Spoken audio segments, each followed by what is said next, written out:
Inflatable non veg swimming pool hotel. Mumbai के बांद्रा इलाके में एक फिल्म प्रोड्यूसर मेहता रहता था।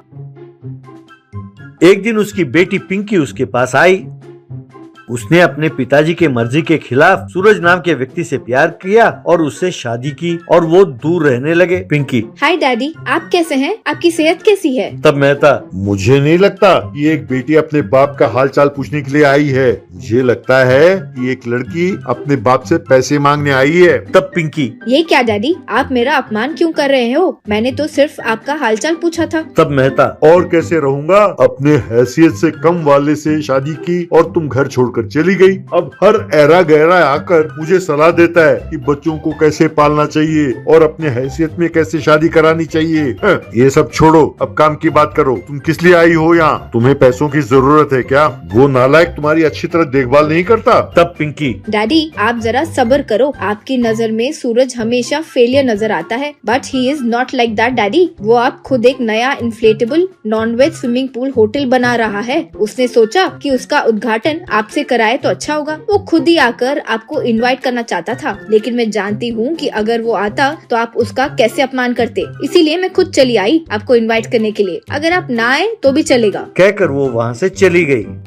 तब मेहता: इसका गुस्सा हमेशा इसके नाक पर चढ़ा रहता है। अगर सूरज इसकी अकड़ को बर्दाश्त करते हुए इसके साथ जिंदगी गुजार रहा है तो वाकई वो प्रशंसा का पात्र है, लेकिन मुझे वो दामाद के रूप में पसंद नहीं है।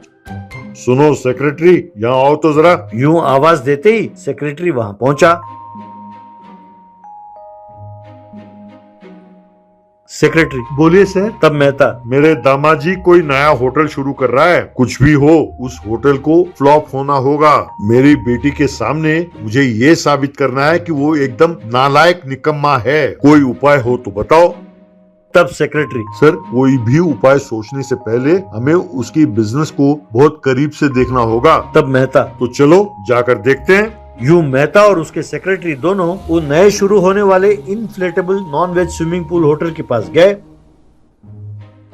वहां उन्होंने देखा कि मेहमान स्विमिंग पूल के अंदर इन्फ्लेटेबल बैलून्स जैसे टेबल्स में बैठकर नॉन वेज आइटम्स खा रहे थे।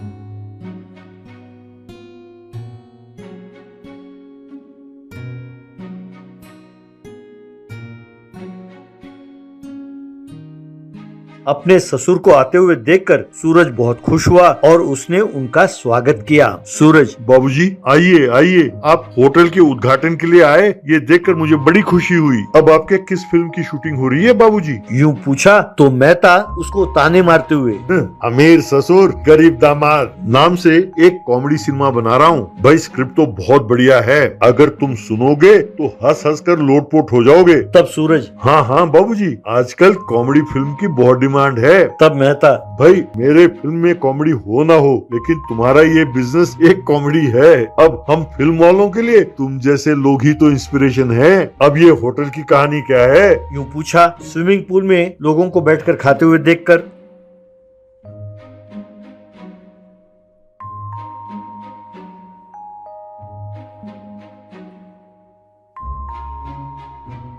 तब अपना होटल दिखाते हुए सूरज: कुछ खास नहीं है बाबूजी, ये एक स्विमिंग पूल होटल है। यहाँ जो भी लोग आते हैं वो रिलैक्स कर सकते हैं और उनके पसंद के नॉन वेज आइटम्स को स्विमिंग पूल में ही बैठकर खा सकते हैं। वे जो भी आइटम्स ऑर्डर करते हैं, हम उन्हें इन्फ्लेटेबल फिश बैलून्स के प्लेट में परोसते हैं और उन्हें पहुँचाते हैं। ये सुनकर मेहता: भाई, बचपन में तो हम इन बैलून्स को गुब्बारे कहते थे, कहकर जबरदस्ती हंसते हुए बात कर रहा था। तभी सूरज की नजर एक मेहमान पर पड़ी और उनसे मिलने वो चला गया। तब मेहता अपने सेक्रेटरी से: क्यों भाई सेक्रेटरी, अब हम क्या करें? देखा, ये मेरे दामाद का गुब्बारों वाला बिजनेस है। अब ऐसा आइडिया बताओ जिससे उद्घाटन वाले दिन ही उसका होटल बंद हो जाए। तब उसका सेक्रेटरी: सर, बचपन में मैं जब स्कूल में पढ़ता था और गणित मास्टर मुझे डांटते तो मैं गुस्से में आकर ज्योमेट्री बॉक्स से कंपास निकालता और उससे उनके साइकिल के टायर को पंक्चर कर देता। यूं मैं हर रोज करने लगा तो तंग आकर उन्होंने स्कूल साइकिल लाना ही छोड़ दिया। अब चूंकि साइकिल नहीं था तो वो हर रोज स्कूल देर से आने लगे। तब हेडमास्टर ने उन्हें नौकरी से निकाल दिया। तो इस कहानी का सार ये है सर कि अगर आपके पास एक छोटी सी पिन हो तो आपके दामाद के बिजनेस की हवा निकल जाएगी। सर आप अच्छी तरह तैरना जानते हैं तो आप एक काम कीजिए, पानी के अंदर अंडर वाटर स्विमिंग करते हुए जाइए और सब गुब्बारों में छेद कर दीजिए बस। ये सुनकर मेहता, अरे वाह सेक्रेटरी, तुमने तो कमाल का आइडिया दिया है। यूं कहकर उन्होंने एक छोटा सा डॉट पिन लिया और पानी के अंदर उतरा। जो लोग बैठकर वहाँ खा रहे थे, पिन चुभाकर उनके गुब्बारों में छेद किया। फिर बाहर आकर वो अपने सेक्रेटरी से, भाई सेक्रेटरी, मैंने तो बस सब गुब्बारों में छेद किया है, एक नहीं। गुस्से में आकर मैंने एक एक गुब्बारे में 10-10 छेद किए हैं। बस दिल खुश हो गया। अब देखो हर एक टेबल फुस करके स्विमिंग पूल में डूबता जा रहा है। वहाँ बैठकर जितने लोग नॉनवेज खा रहे हैं सब फुस करके पानी के अंदर घुसते जा रहे हैं। देखकर हंसते हुए मेहता, अरे ये क्या दामाद जी, आपके सारे कस्टमर्स तो पानी के अंदर डूबते जा रहे हैं। जाओ जाओ उन्हें बचाओ। ये देखकर सूरज हड़बड़ा गया और अपने कस्टमर्स को बचाने वहाँ से चला गया।